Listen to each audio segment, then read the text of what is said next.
Saludos y bendiciones en esta hermosa mañana. Acá estamos listos para continuar con el servicio que tenemos al Señor de la enseñanza de la palabra. Vamos a ver un poco de lo que es la neumatología.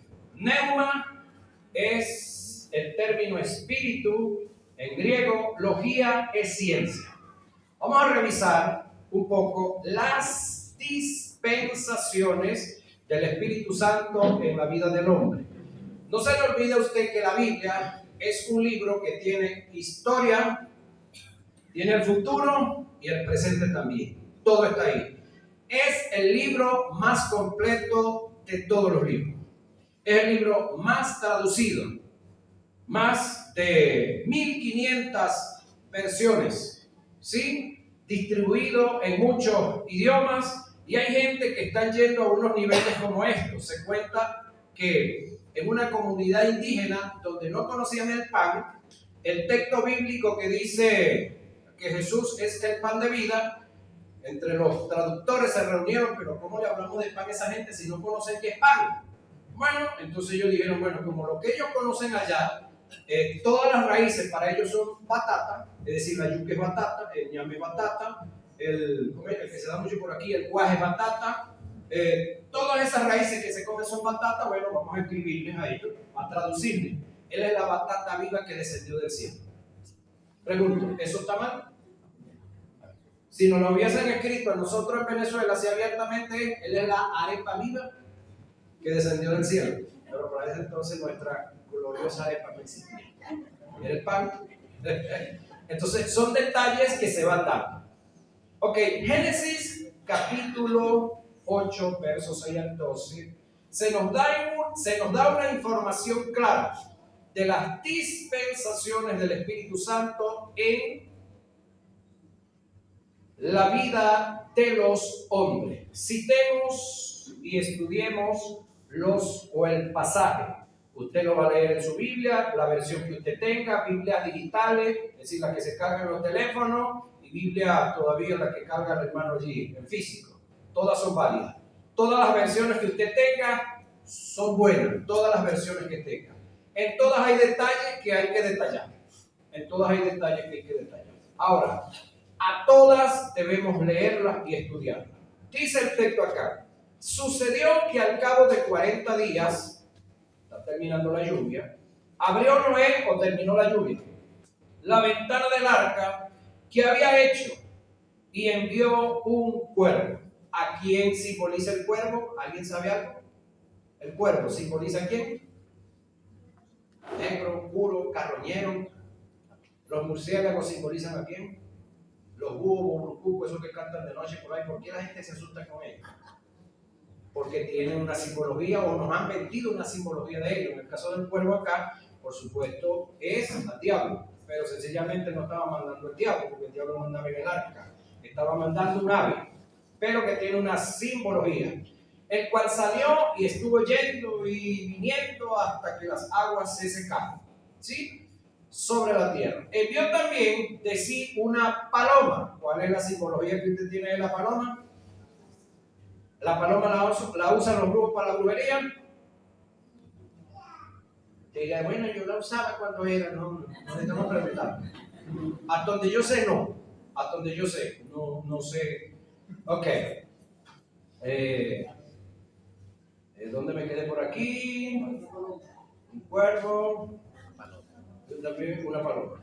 Para ver si las aguas se habían retirado de sobre la faz de la tierra. Y no halló, oiga esto, y no halló la paloma donde sentar la planta de sus pies. Yo pregunto y usted responde: ¿tienen pies o patas las palomas? Bueno, ¿y por qué esta tiene pies? Porque no estamos hablando de cualquier paloma, señores y señores.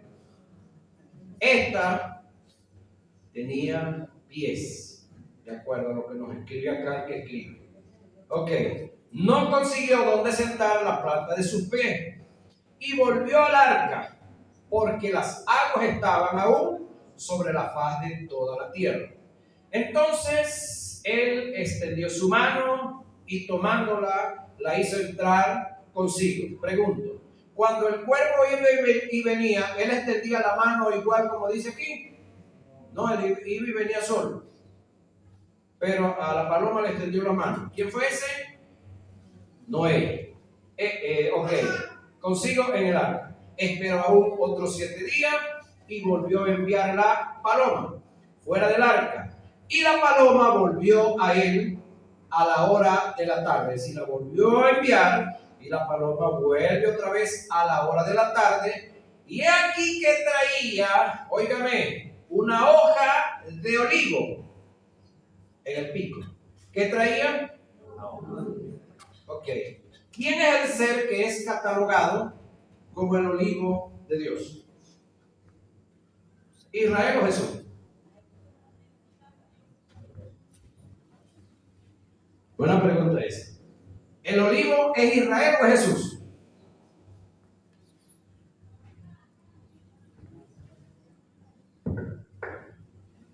En esta segunda ocasión, perdónenme, pastor, que voy a usar su trono para colocar el agua, para que no me quede lejos.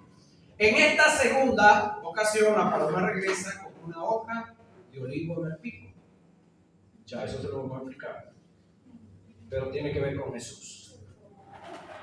En el pico. Y entendió Noé que las aguas se habían retirado, porque ya estaba floreciendo, ya había árboles de sobre la faz, y esperó aún otros 7 días. Y envió la paloma, oiga lo que viene ahora, y envió la paloma, la cual no volvió ya más a él. Analice con cabeza fría este detalle. Envió la paloma, la cual ya no volvió más a él. Aquí estamos hablando de las 3 dispensaciones del Espíritu Santo en la raza humana. En la primera dispensación, el Espíritu Santo no consiguió sobre quién morar, sobre quién posar y estar ahí. Eso es la dispensación de la ley. Todo lo que es la ley, los salmos y los profetas, el Espíritu Santo iba y venía, iba y venía, iba y venía. Traía el mensaje, los profetas consultaban al Espíritu o a Dios, Dios enviaba el Espíritu, traía el mensaje, Dios inspiraba a que se escribiese lo que Él dijo y listo, ya. Pero no pudo morar en nadie. Ahora la pregunta es, ¿por qué el Espíritu en la primera etapa, en la primera dispensación, no pudo morar en nadie? Porque todo el mundo de aquel entonces había caído en Adán. Adán cayó y el resto de la raza humana cayeron con él. Todos somos descendientes de Adán. Todos fuimos nacidos en pecado.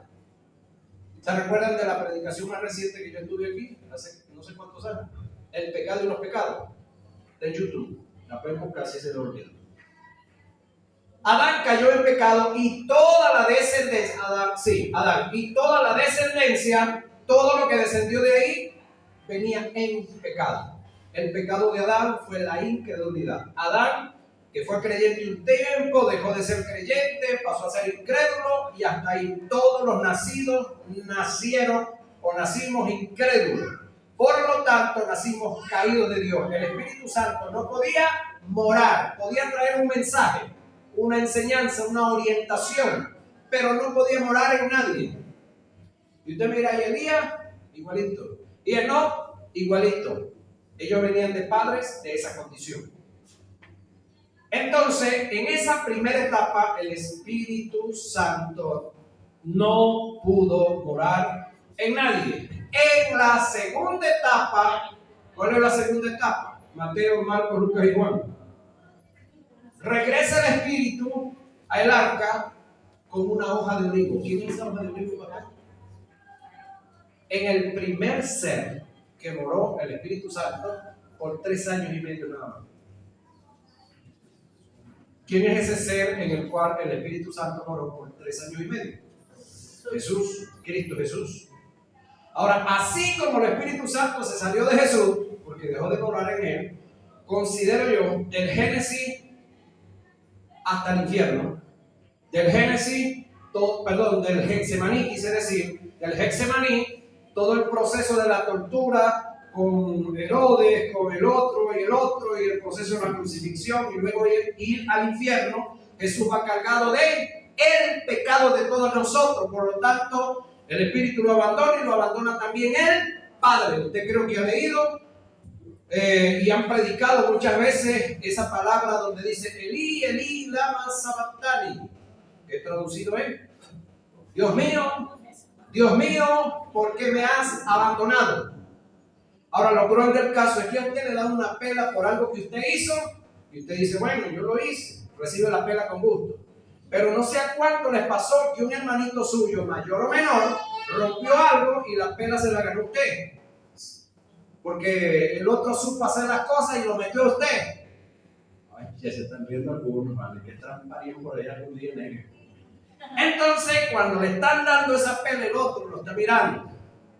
Y usted, bueno, aparte de la pena, y entonces usted dice, no, se me las paga algún día. Entonces, no puedo hacerla aquí con mamá, papá o con mi tío, con el que le está echando, pero se me las paga un día. Eso no hizo Jesús. Porque toda la tortura que pasó sobre Jesús, la culpa de ese pecado no era de él, pero él la pagó. Oíste, Rafaelito, la pagó toda y no se quejó. Y no está pidiendo esperarte una bajadita. Ahora, resulta que cuando el Espíritu Santo regresa en esa segunda ocasión, llevaba a Jesús resucitado. Porque ¿quién fue el que bajó al infierno a sacar a Jesús? Creo que usted lo ha leído en Romanos varias veces, si no, búsquenlo.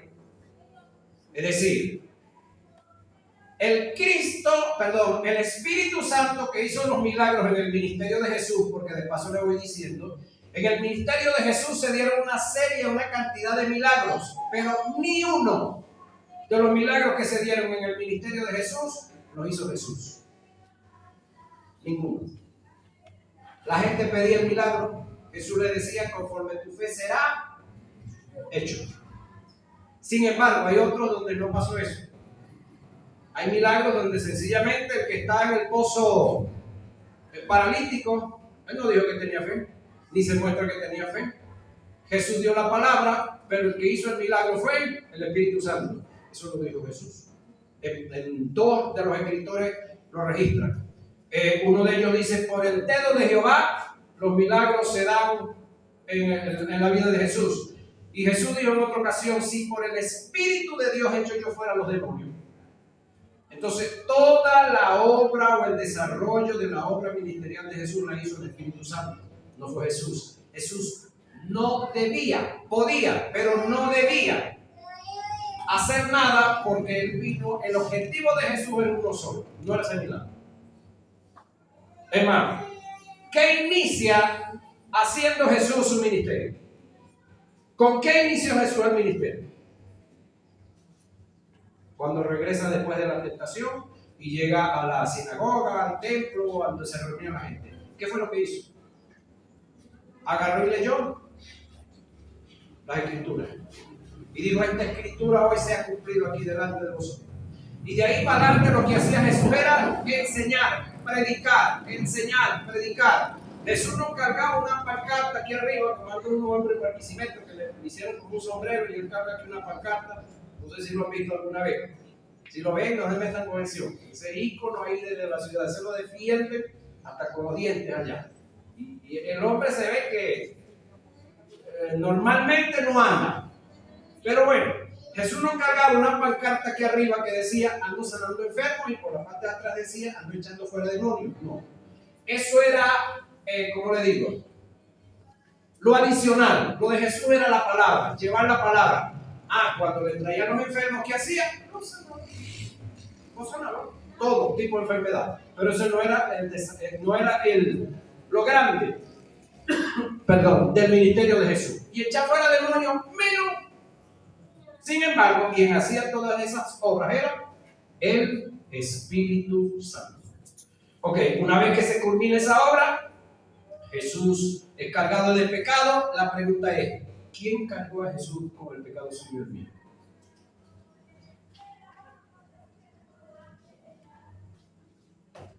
¿Quién agarró el pecado y se lo encargó a Jesús? ¿Usted no han analizado eso alguna vez? ¿Quién tiene la autoridad para agarrar el pecado y colocarlo a Jesús? Quitarle a Jesús la justicia divina, ese es otro tema que tenemos por ahí, para colocarla sobre los cuales creían en Jesús que les había quitado el pecado. El mismo Espíritu Santo. ¿Sí? Ahora, una vez que Jesús muere, ¿a dónde va? Al infierno, lugar de tormento. Ahora, 3 días cumplidos en ese lugar, ¿quién cree usted que es enviado a sacar a Jesús de allá? El mismo Espíritu Santo. Ahora, lo tremendo es esto. Dios abandona a Jesús en el Getsemaní, pero Dios, Espíritu Santo, desciende al infierno. Sí, el mismo que lo abandonó en el Getsemaní, desciende ahora al infierno para reconciliarse y para llevar a cumplimiento lo que estaba proféticamente escrito, que al tercer día resucitaría. ¿Sí? Entonces, cuando el Espíritu Santo llega al infierno para traer a Jesús de allá, escúchenme, era el primero de todos los que habían entrado ahí que iba a salir de ahí. No había salido otro, ni va a salir otro.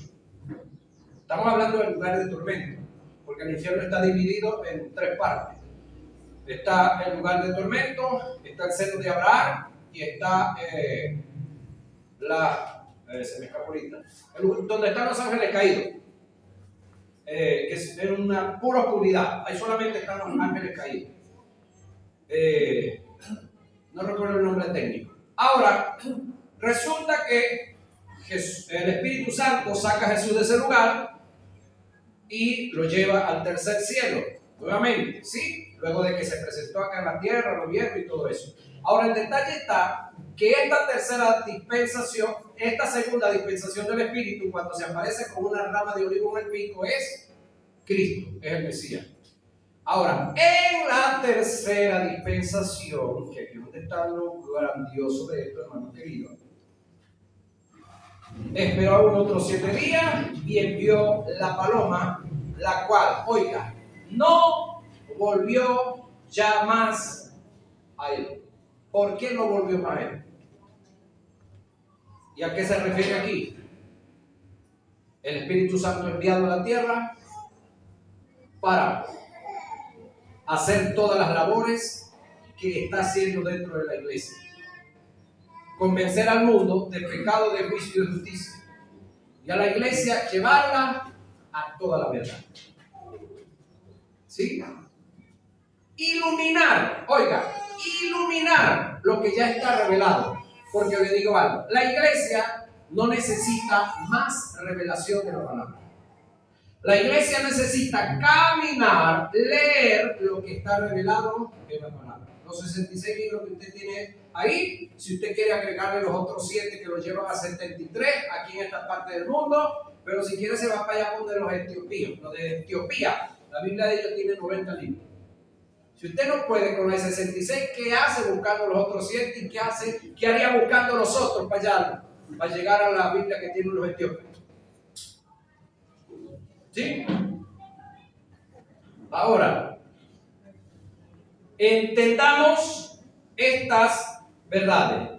La primera vez que la paloma fue enviada, dice el relato bíblico que no halló dónde sentar las patas, ya eso lo vi. Perdón, vamos a ver esta parte. Romanos 11:24, necesito que alguien me lo ubique.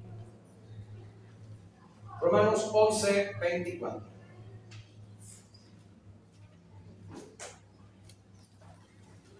Porque si tú fuiste cortado del que por naturaleza es olivo silvestre, y contra naturaleza fuiste injertado en el buen olivo, cuanto más esto, que son las ramas naturales, serán injertadas en su propio olivo. Otra vez, pastor, léanmelo otra vez. Otro se me mueve a Hechos 2:14. Oigan eso.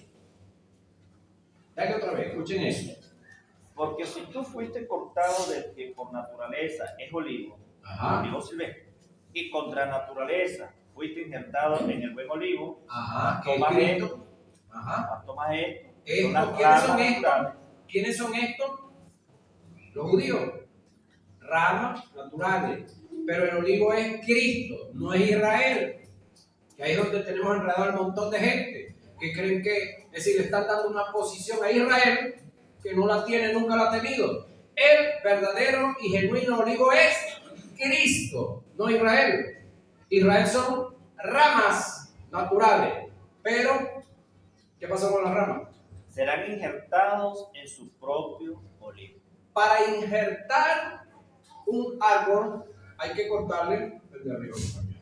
Entonces, gran parte de Israel y en varias ocasiones ellos han sido, miren, podados. Toda la nación de Israel que salió de Egipto, todos los de 20 años para arriba, ¿qué pasó con ellos? ¿Entraron a la tierra prometida? No. ¿Qué pasó? Fueron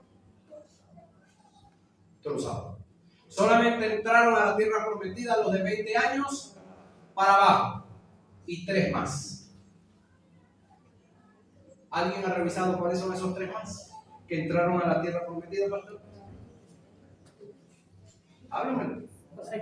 Josué y Caleb. Ahí hay 2. Búsquenme el tercero. Los únicos que entraron de 20 años para arriba. Josué y Caleb por sus propios piecitos. Al otro lo llevaba en un cajoncito. Los puros huesos. José el amado. ¿Usted lo han leído? No le estoy diciendo por nuevo. Ajá, porque él les dijo que él quería entrar a la tierra prometida. Ese fue el único que no le fastidió la vida a Moisés en el desierto. Ni ha muerto. Listo ahí, ¿verdad? Ok. Decidido a entrar a la tierra. Los demás estaban fastidiados. Querían seguir de realengo, como se dice en esta palabra, no sé qué tal suena aquí. Los demás querían seguir de realengo como estaban en Egipto. Pero en el desierto no había chance para eso. Entonces, acá tenemos, nosotros hemos sido injertados en el verdadero olivo, que es Cristo. A Israel, y no solamente a Israel, al mundo también tenemos que amarlo, a los gentiles. Porque nosotros ni somos mundo, ni somos gentiles, compañeros. Tampoco somos Israel. Nosotros somos una nueva creación que Dios determinó hacer. Y tengo como mostrarse. Hechos 2:14. ¿Quién me lo lee por ahí? Y luego se me va otro a Juan 14:12.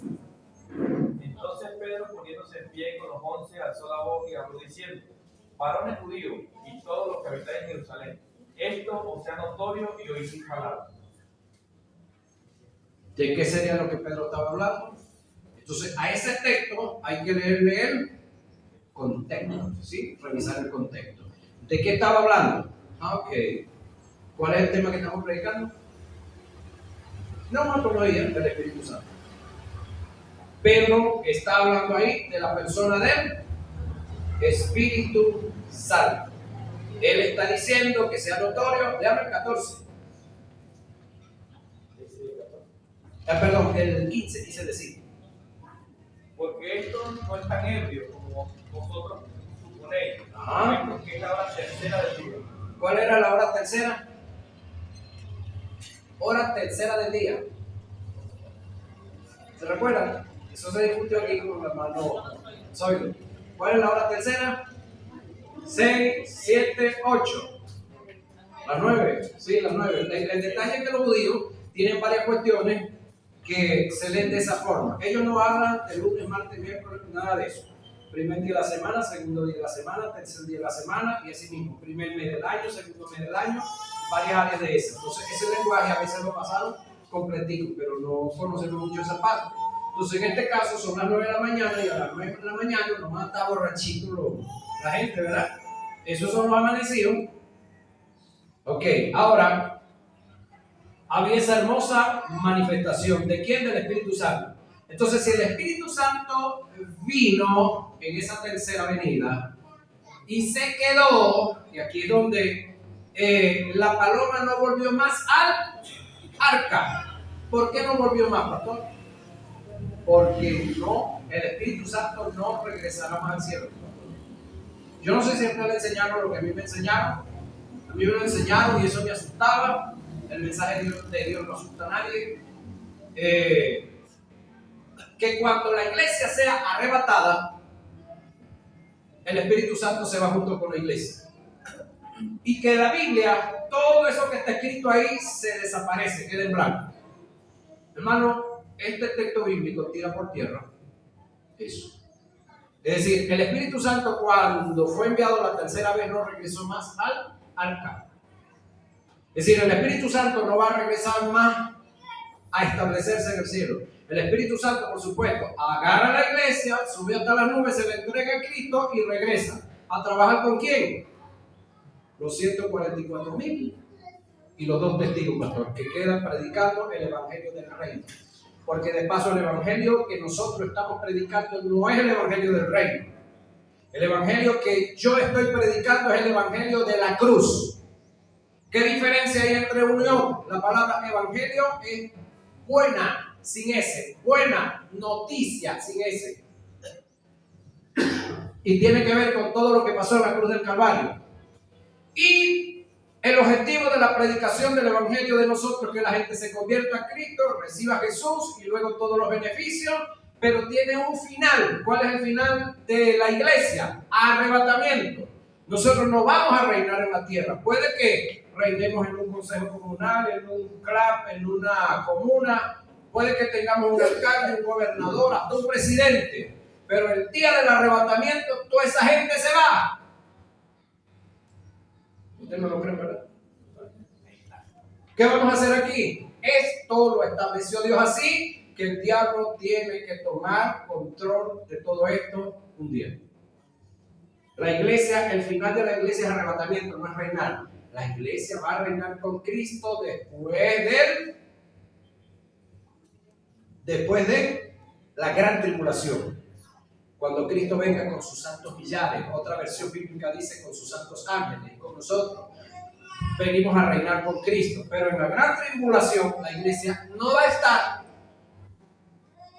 Y si usted es de los que se aferran que sí va a estar, le digo que aunque tenga las ganas de estar, no va a estar.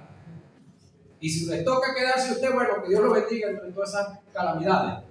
Pero yo no tengo el deseo. Y tengo las bases bíblicas para demostrarse. Si quieren nos sentamos 15 horas de clase de escatología y ahí le demuestro que la iglesia no va a pasar. Y de paso le predico los temas de los que no creen en el arrebatamiento, los que creen en el que ya la iglesia está reinando, el kingdom now, el reino ahora.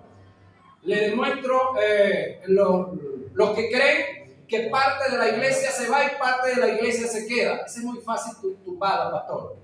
Porque de aquí un rato todos nos tenemos que ir de aquí, porque aquí no vive nadie. Ahora, si usted se va de aquí y deja algo por ahí tirado, un pie, un dedo, los dientes, un ojo que se sacó, un brazo, un pedazo de la pierna, pregunto, ¿eso es parte de su cuerpo o es una prótesis? ¿Ah?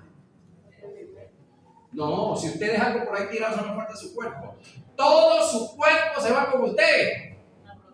Es una prótesis. Es algo que usted se acomodó, se puso ahí para mejorar algún área de la vida. Entonces, todo lo que es la iglesia se va, todo lo que se queda eran prótesis.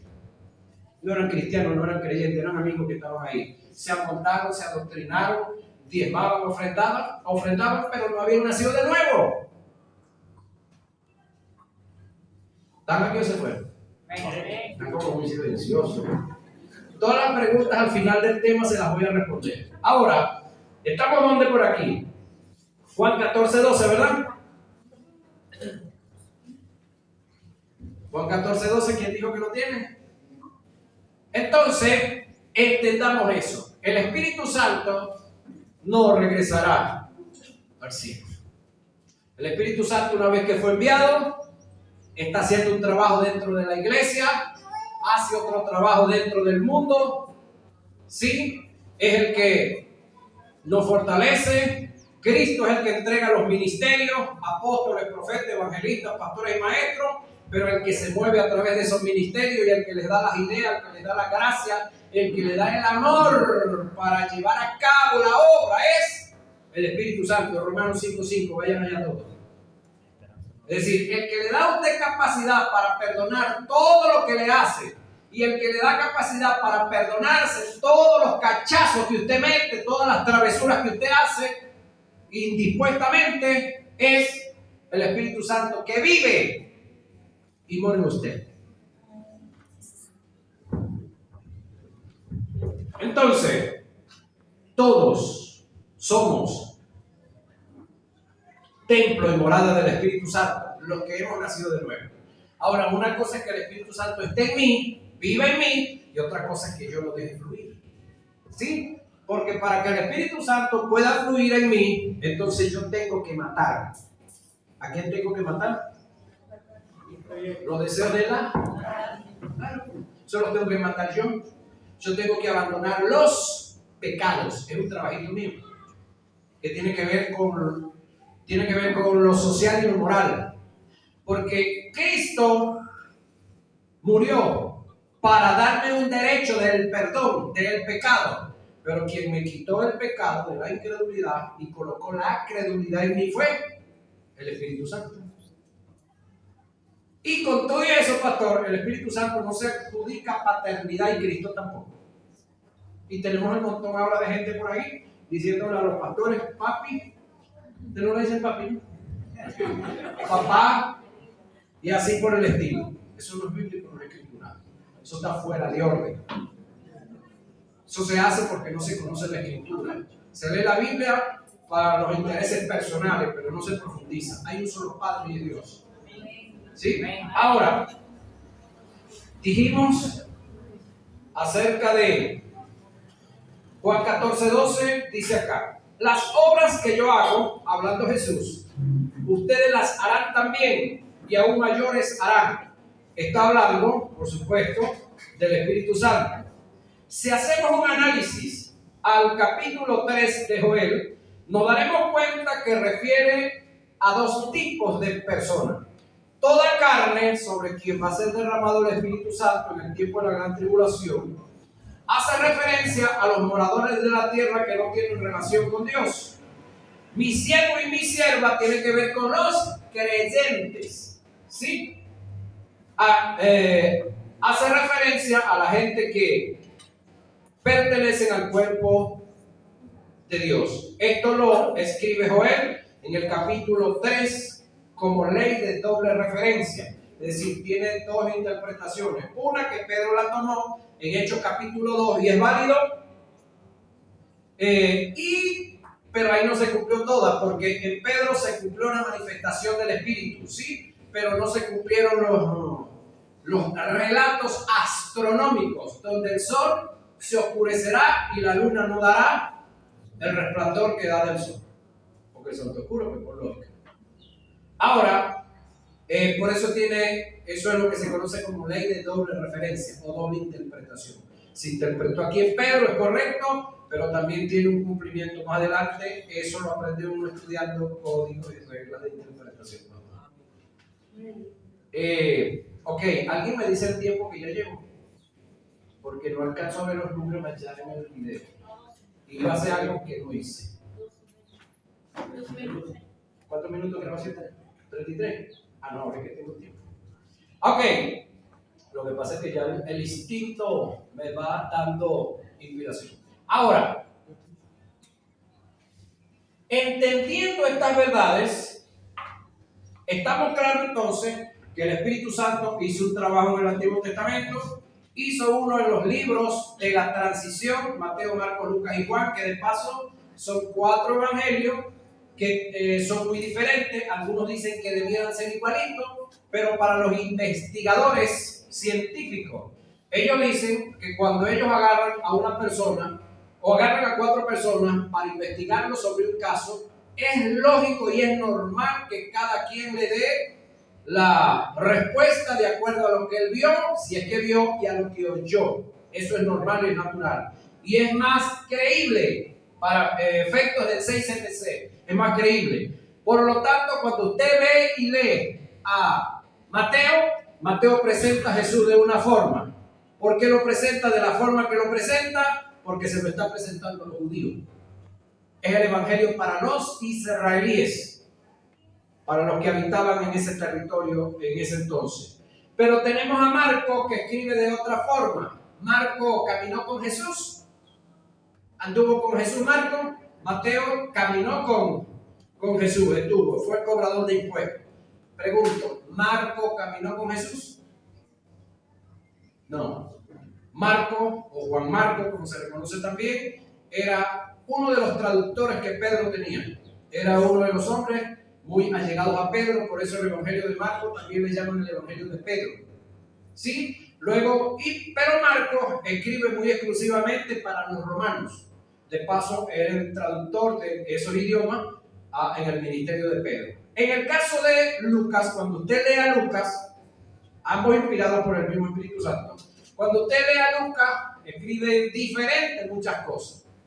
El Evangelio de Lucas es exclusivo o muy directo hacia los griegos. Lucas es el único escritor del Nuevo Testamento no judío. Lucas no era judío. ¿Caminó Lucas con Jesús? Tampoco. Lucas era un médico, sí, de profesión. Se cree que uno de los mejores de su tiempo. Y escribe el Evangelio muy para los griegos. Pero luego tenemos a Juan.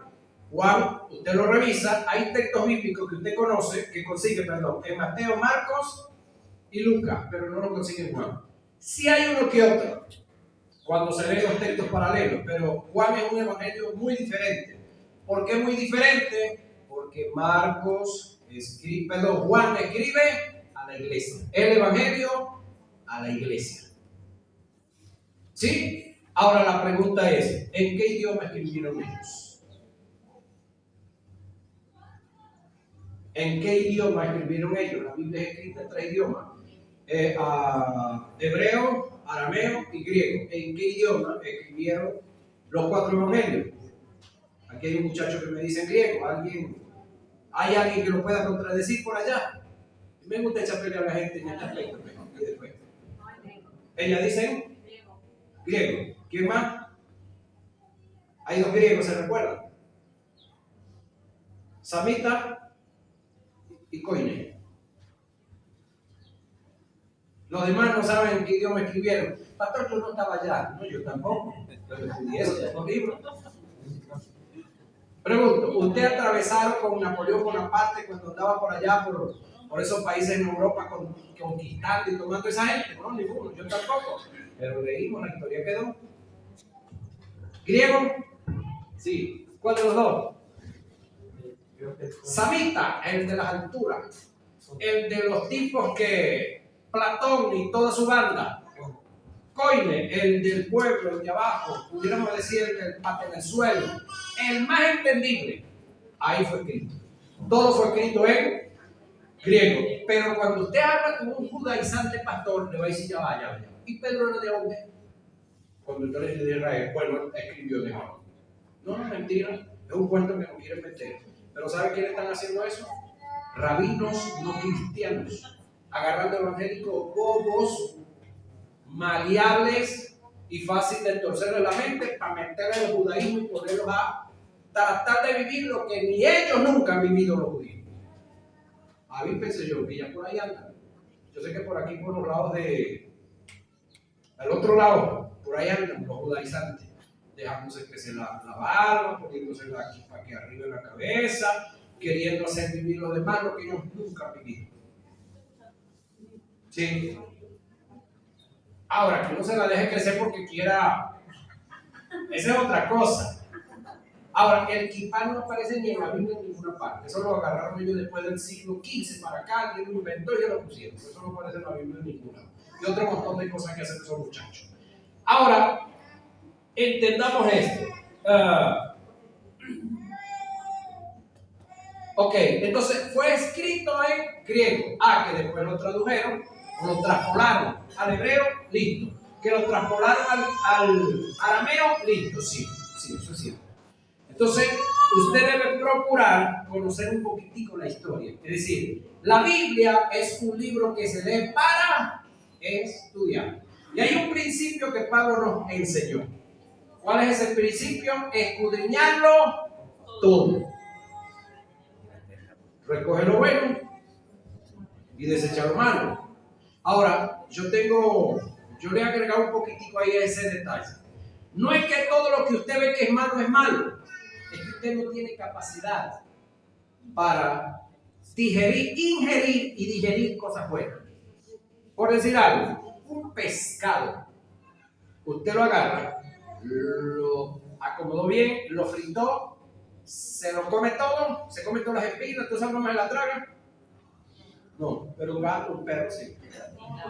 Pero usted agarra el pescado y lo mete en un horno y lo diseca, y ya luego que está sequito, lo mete en una máquina y lo muele y lo hace polvo de pescado y se lo come completito, ayudadito, ¿verdad?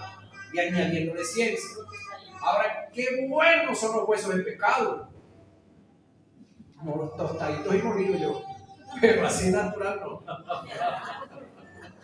Entonces, así mismo hay ciertas áreas de la Biblia y de la vida,